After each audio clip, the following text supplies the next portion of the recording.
Hi, I'm Ceferino Varón González, and I'm going to talk to you about the work I've done for the first chapter of my PhD thesis, in which I've studied the reliability of estimating phylogenies using quantitative characters. One species defined by a set of quantitative variables, such as in shape studies, can be represented as a point in a multidimensional space in which each dimension is one variable. So here we have the height represented in the y-axis and the width in the x-axis, for example. This also applies, this applies for studies of shape using traditional morphometrics, geometric morphometrics, and this also applies for other studies such as gene expression studies. So in the simplest case, in which we are dealing with 4 taxa, A, B, C, and D, and we want to build a phylogeny, we could we have 3 possible topologies. That one in which A and B are on the same side of the phylogeny, other one in which A and C are on the same side of the phylogeny, and another one in which A and D are on the same side of the phylogeny. So we could reconstruct the internal nodes using square change parsimony in all 3 of the possible topologies, and pick the shortest one as the correct phylogeny. That's what is usually done in this kind of studies. But the question is this actually the correct phylogeny? Well, it depends on how these clades have arrived to this relative position. So what we did was simulating the evolution of 4 clades along a phylogeny using Brownian motion model, and then we reconstruct the internal nodes for all the 3 possible topologies, pick the shortest one as the correct one, and then we check whether the phylogeny we have chosen at the end of the process is the same we have simulated. If that happens, then the phylogenetic method has succeeded. If it doesn't, it chooses other one, then it fails. Replicating this process, we obtain a percentage of right choices, or that is our measurement of reliability. We do that. We simulate we do 2 sets of simulations. One in which we simulate all the branch length combinations from that point in which the terminal branches are much longer than the central branch to the point in which the central branch is 20 times longer than all the terminal branches. And we do other set of simulations in which the central branch varies with 2 terminal branches of different sides of the topology. So we check whether there is some long branch attraction. In other words, whether the fact that there are 2 long branches in different sides of the topology is making the phylogenetic method to choose the wrong topology. We obtain results like these ones. So in each diagram, we have on the top left corner the dimensionality we have used, so the number of quantitative variables we were dealing with. In the x-axis, we have the branch length combination. So on the left side, we have this situation in which the central branch is very short, and on the right side of the diagrams, we have that situation in which the central branch is very long. On the y-axis, we have the phylogenetic accuracy, the percentage of times the phylogenetic method has chosen the right phylogeny. So we can see first that in all the diagrams, the reliability is better on the right side of the figures than on the left side. That meaning that central branch is making a positive effect over the phylogenetic reliability, something that is expected. And we can also see that the increasing in dimensionality is increasing also the phylogenetic reliability. So the more quantitative variables we use, the better the phylogenetic reliability is. if we compare this block of diagrams with the block on the right, we can see that when there are few dimensions, the reliability is worse on the figures on the right. These figures are the ones in which there was long branches on opposite sides of the topology. So there is some long branch attraction when we are dealing with few dimensions, as you can see. When there are many dimensions, there is no long branch attraction at all. There is even some positive effect when the central branch is very short. But what about correlated variables? What if during the evolution of the clades, when they change one variable, they also change the other one?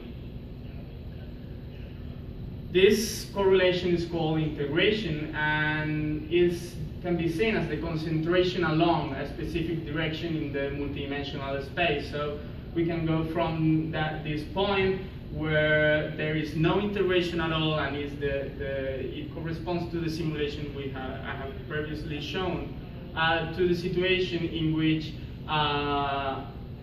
there is a lot of concentration in a specific direction in this shape space. So all the clades move in this ellipse.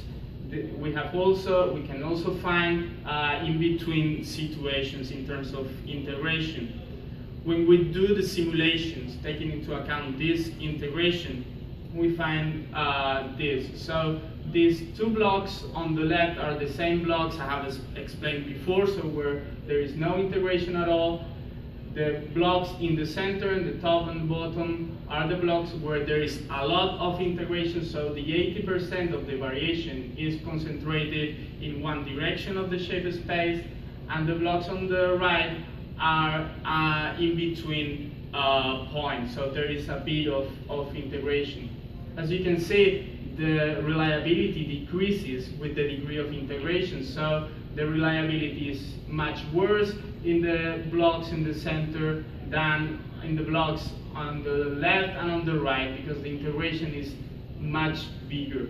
And we have a midpoint in the blocks on the right than on the other blocks, because the integration is also in between. If we have a look at the reliability, we can see that when integration is making the same effect than decreasing the dimensionality.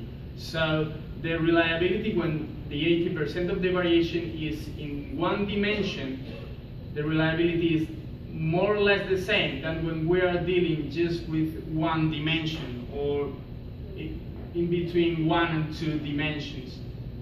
And it keeps like that independently of the dimensionality we are using. That's a problem because, as we saw, there was some long branch attraction when we were using few dimensions. So if we decrease the dimensionality via integration, then when we use two long terminal branches in different sides of the topology, then the reliability is much worse. If we use other models of evolution, such as stabilizing selection, for example, we obtain some figures like these ones, in which on the bottom left corner we have the situation in which we have simulated very short branches in all the topology, and on the y-axis we increase the length of the terminal branches, and on the x-axis we increase the length of the central branch. So along the diagonal from the bottom left corner to the top right corner, all the branches have the same length. As you can see, when we have weak stabilizing selection, we obtain good reliability just when we are using many independent variables and the central branch is really long.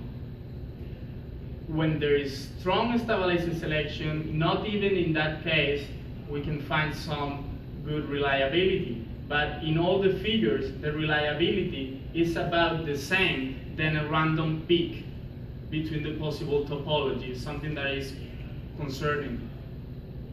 In other models, for example, in one based on the character displacement theory, in which the clades don't ever cross in the shape in the multidimensional space, we do find good reliability when we are using many independent variables, something that is to be expected because they don't ever cross, so convergence is very unlikely.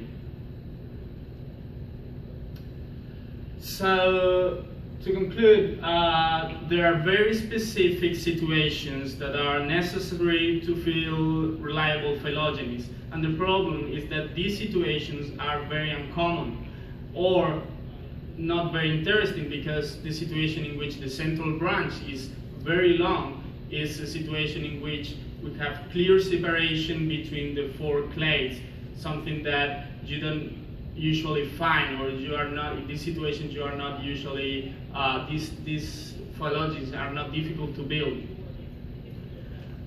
In the worst case, where the terminal branches are very long, there is the stabilizing selection. These are the situation in which the reliability is the worst. So we don't advise to use quantitative variables to build phylogenies. I'd like to thank my supervisor and advisors for their work and support, my lab mates, family and friends, and to you all for listening.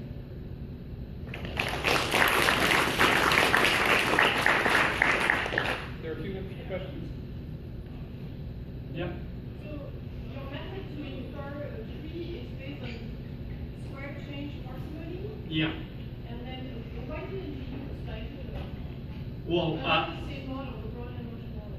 yeah, well, Joe Felsenstein in the 70s showed that for Brownian motion, it's equivalent parsimony and maximum likelihood, so the results should be the same.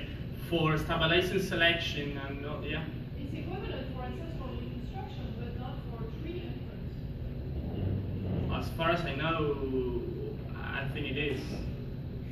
Because then once you have your ancestral, you get The shortest one, the shortest topology. Yeah, but maximum likelihood doesn't do that. I don't think it's equivalent. Well, it doesn't do that, but I mean, if you take the statistical model of Brownian motion, the far you get into the evolution, the more unlikely it is. That's why, I mean, maximum likelihood picks also the one that is the shortest one, because it is based on a frequency model that is Brownian motion that says that the most likely thing is that you stay in the same place where you have started. So It's like for sequences. no, this is for quantitative variables. Yeah, but you can run. Have you tried using phylogenies and running? Because it's a very small tree. I mean, the maximum likelihood model is implemented, right? So you use phylogenies and run the quantitative character to the Varón motion, so you get a result. Yeah, well, yeah, but yeah, I mean, as far as it is published, I should. Because it should be very quick to do. Yeah.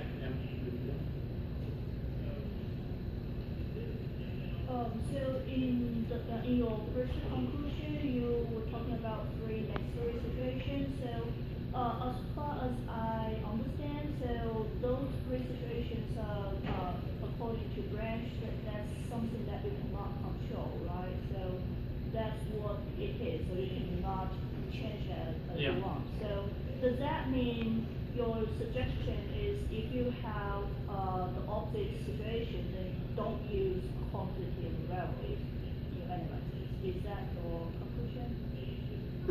I mean, if you don't know the branches, so what I'm saying is that if you are so unlucky that the clades have a evolve according to this combination of branch lengths, then your reliability will be bad.